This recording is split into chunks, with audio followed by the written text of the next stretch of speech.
मागच्या भागामध्ये आपण पाहिलं की स्वप्नाली मयुरीला कॅन्टीनमध्ये घेऊन जाते आणि तिला तिच्या मनातली गोष्ट सांगते की तिला विकास सर आवडतात.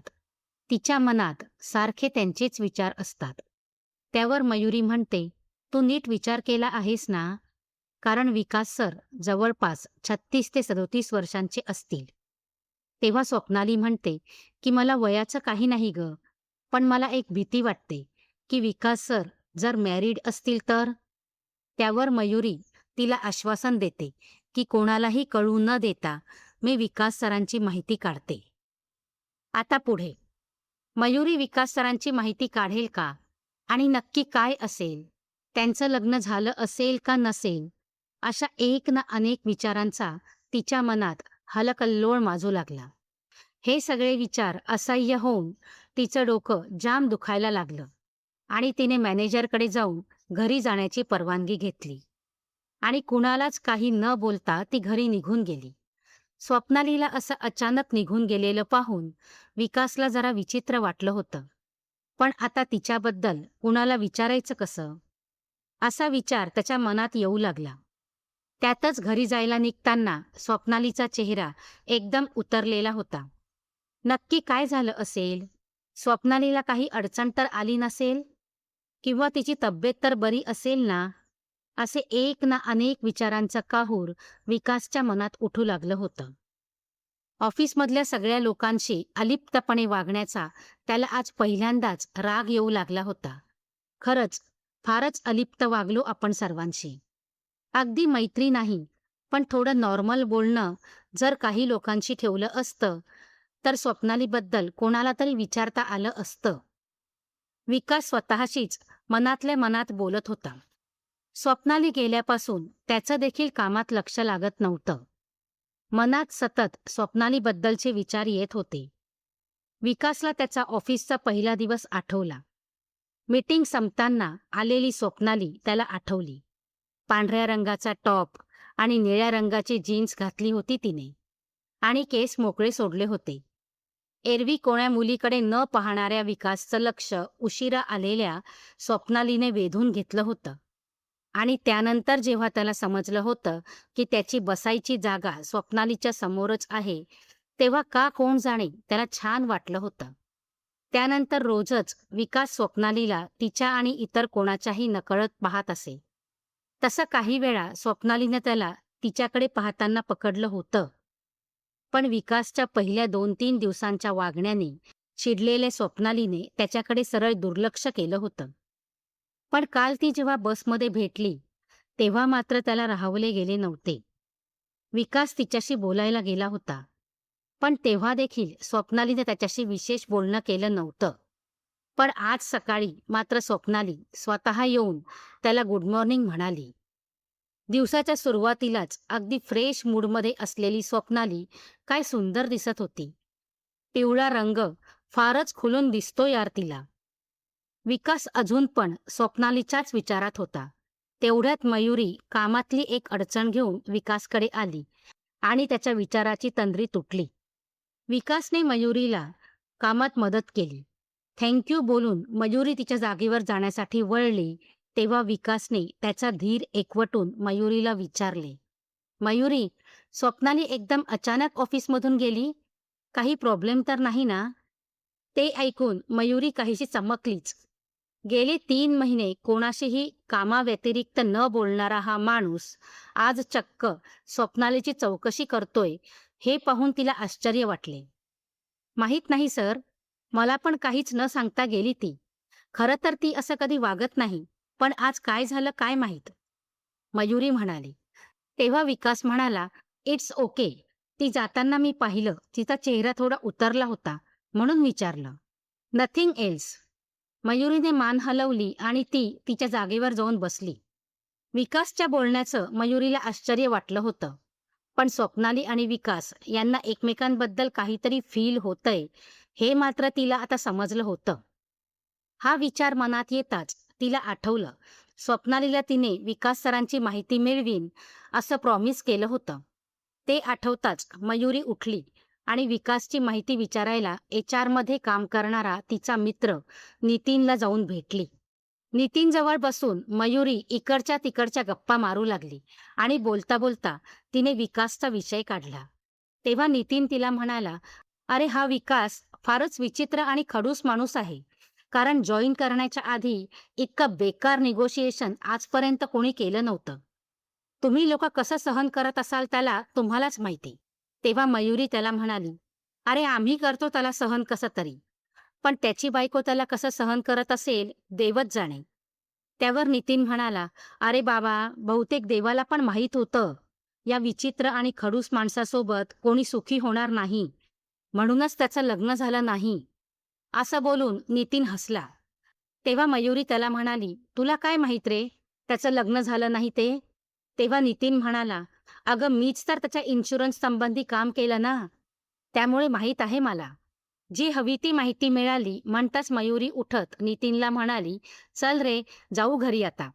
मयुरी नितीन जवळून परत तिच्या जागेवर आली आणि लॅपटॉप बंद करून बॅग घेऊन ऑफिसमधून बाहेर पडू लागली. तेव्हाच विकासने तिला बाय असे म्हटले. त्याचं बोलणं ऐकून मात्र मयुरी एकदमच आश्चर्यचकित झाली. पण तिने देखील विकासला बाय असा रिप्लाय दिला आणि ती ऑफिसमधून बाहेर पडली.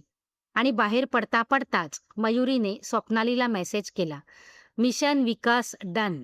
इकडे स्वप्नाली लवकर घरी आलेली पाहून स्वप्नालीची आई थोडी काळजीत पडली. तिने स्वप्नालीला लवकर घरी येण्याचं कारण विचारलं, पण स्वप्नालीने डोकं दुखतंय असं सांगितलं आणि ती तिच्या खोलीत निघून गेली.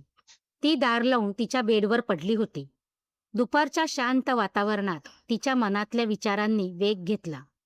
तिच्या मनात पुन्हा विकासबद्दल विचार चालू झाले.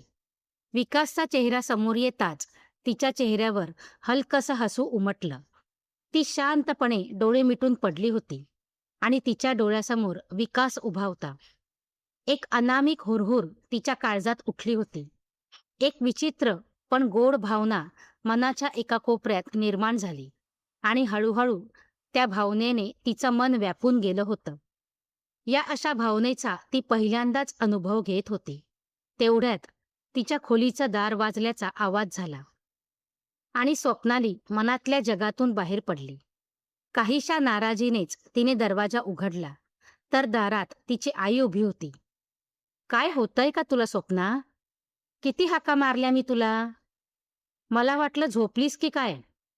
स्वप्नालीची आई म्हणाली. ते ऐकताच स्वप्नाली म्हणाली, हो आई, जरा डोळा लागला होता, त्यामुळे. आता बरं वाटतंय. बरं, चल मग मी मस्त चहा केलाय. तू फ्रेश हो आणि चहा प्यायला ये. असं बोलून तिची आई स्वयंपाकघरात निघून गेली. स्वप्नाली देखील फ्रेश होऊन बाहेर आली आणि ती तिच्या आईसोबत चहा पीत बसली होती. एका हातात मोबाईल घेऊन तिने ऑफिसचा व्हॉट्सॲप ग्रुप उघडला आणि विकासच्या प्रोफाईल फोटोवर क्लिक करत त्याचा फोटो निहाळू लागली. अगं स्वप्ना, काय कुठे लक्ष आहे तुझं? मी काय बोलते? आईच्या या वाक्याने स्वप्नाली भानावर आली आणि हळूच हसत म्हणाली, अगं ऑफिसच्या ग्रुपवर काही मेसेज आले होते, तेच वाचत होते. बोल ना, काय झालं? तेव्हा तिची आई म्हणाली, जाऊ दे बाई, तुझ्यासोबत गप्पा मारत बसले तर स्वयंपाक कोण करणार? चल, मी भात आणि भाजी करते. नंतर तू तुझं भाकरी करायचं काम कर.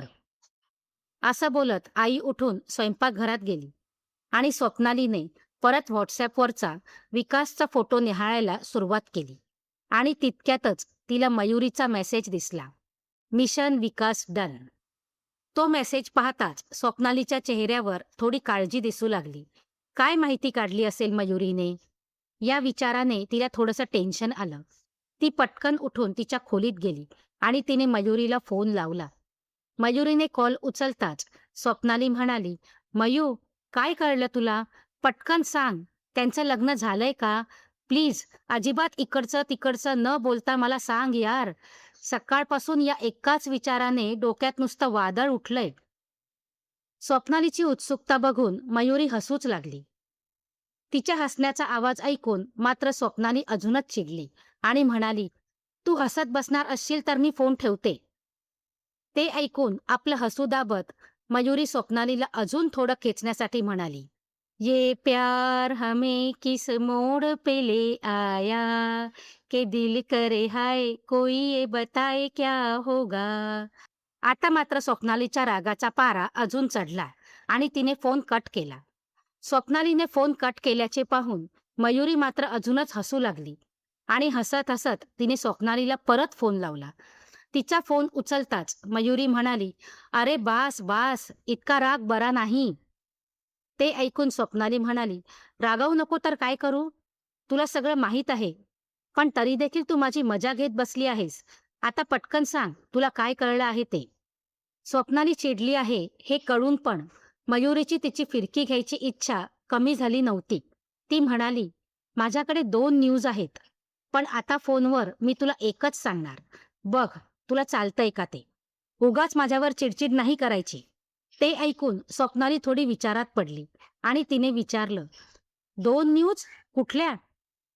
तेव्हा मयुरी म्हणाली, "एक आहे विकास सरांच्या लग्नाबद्दल आणि दुसरी आहे तू ऑफिसमधून निघून गेल्यावर विकास सर माझ्याशी काय बोलले ते. सांग तुला कुठली न्यूज ऐकायची आहे?" मयुरीचं हे बोलणं ऐकून स्वप्नाली एकदम काकुळतीला येऊन म्हणाली, "मयू, तू माझी सगळ्यात जवळची मैत्रीण आहेस ना? मग प्लीज यार, मला नको त्रास देऊस. प्लीज दोन्ही गोष्टी सांग ना यार." "नाही, नाही मॅडम, मी तुझी सगळ्यात जवळची मैत्रीण आहे. म्हणूनच मला तुझी मजा घेण्याचा पण हक्क आहे. आणि त्यामुळेच मी आता तुला फक्त एकच न्यूज सांगणार आणि दुसरी उद्या आपण भेटल्यावर. तेव्हा पटकन सांग काय ऐकायचं ते." असं म्हणून मयुरी थांबली आणि क्षणात स्वप्नाली म्हणाली, "ठीक आहे. विकास सरांच्या लग्नाची काय माहिती मिळाली ते सांग." स्वप्नालीने एक मोठा पॉज घेतला आणि ती म्हणाली, "विकास सरांचं लग्न झालेलं नाहीये, तेव्हा कदाचित तुझी लाईन क्लिअर असू शकते."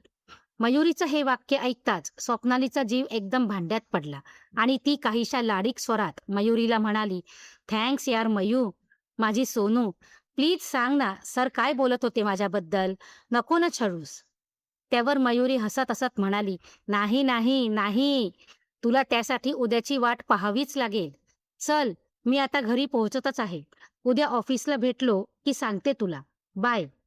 असं म्हणत मयुरीने फोन ठेवला. स्वप्नाली मात्र विकास सरांचं लग्न झालेलं नाही हे ऐकून एकदम खुश झाली आणि विकास सर आपल्याबद्दल मयुरीकडे काय बोलले असतील याचा विचार जसा तिच्या मनात येऊ लागला तसा तिचा चेहरा अजूनच खुलू लागला. कारण एरवी कुणाशीही कामापुरतेच संबंध ठेवणारा विकास आज स्वतःहून तिच्याबद्दल मयुरीकडे विचारपूस करत होता. म्हणजे त्यांना देखील आपल्याबद्दल काहीतरी वाटत असू शकतं. त्या विचारातच हसत-हसत स्वप्नाली स्वयंपाकघराकडे वळली होती. पण तिच्या मनात मात्र कधी एकदा ऑफिसला जाऊन मयुरीला भेटते आणि विकास सर काय म्हणाले ते जाणून घेते, अशी उत्सुकता निर्माण झाली होती. मित्रांनो, काय असेल विकास सरांच्या मनात हे जाणून घेण्यासाठी माझा उद्याचा व्हिडिओ नक्की पहा. आणि कथा आवडली असेल तर व्हिडिओला लाईक करा, शेअर करा आणि कमेंटही करा. आणि आपल्या चॅनलवर नवीन असाल तर चॅनलला सबस्क्राईब करा. धन्यवाद.